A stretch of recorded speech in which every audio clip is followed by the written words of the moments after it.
Hello everyone, this is Praveen Kumar and welcome to the Heller's Classes channel. In the last two videos, we discussed about aggregate part, which is what are the different kinds of aggregates are there, their sources and their applications, and the basic reason behind the aggregates, that why we are using, as well as what are the different types of or different kinds of tests to be conducted over the aggregates, and those things are also discussed in the previous two videos. After that, in our concrete, the major components are cement, fine aggregate, coarse aggregate, and one more thing which will give which will initiate the strength to attain is the water. So before the addition of water, we won't get any type of reaction between the aggregates, cement, and it won't form into an aggregate or a solid type of formations. Only after addition of water only it will get some chemical reaction, and then only it will get binded. So moreover, water is also one of the major ingredient which we need to choose a best way for the for the best way for the structure. So we need to choose a best water which is suitable for the structure without any deviations. So water is the most important ingredient of concrete, as it actively participates in the chemical reaction with cement, since it helped to form strength. Giving the cement gel, the quality and quantity of water is required to be locked in very careful manner. So if we use any excess amount of water also, that is also one of the problem. It will lead to bleeding and it won't get strengthened at an earlier stages. So that is only the major problem with the water.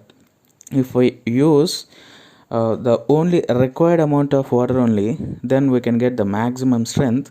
And while coming to the qualities of water, some specifications are also been referred by the mixed designers, as well as the water which is used for the RCC structures or masonry structures. The water which may contain some kind of solids, or it may contain some kind of things what actually additionals are been there.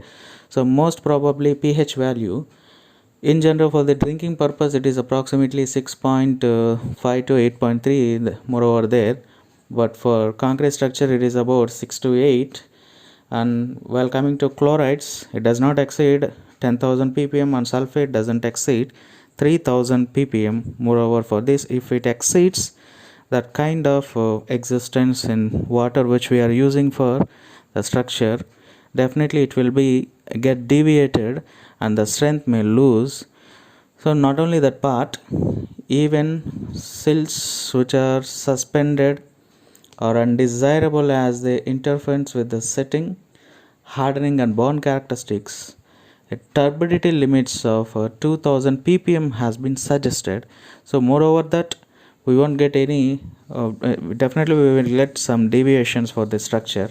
So these are the some of the allowable components into the water which we are using for either masonry or RCC structures. The impurity is sodium and potassium may be of 1000 ppm of total, and carbonates for 28 days, so chlorides of 10,000, sulfuric acid of 3000 ppm, calcium chlorides of 2% of weight, and sodium iodide, sodium sulfate, and sodium acetate, sodium borate are very low content. Then only we may get a good property of concrete. And sodium sulfate, even 1000 ppm warrant testing.